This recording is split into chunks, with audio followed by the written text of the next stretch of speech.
Hi, it's Reset, and today I'll show you how to fix Wi-Fi not working on INFINIX Note 60 Pro.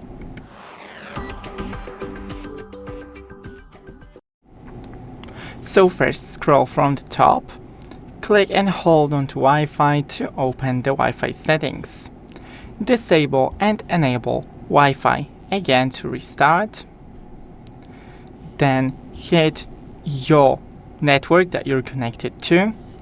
Disconnect and forget it, and then once again try connecting.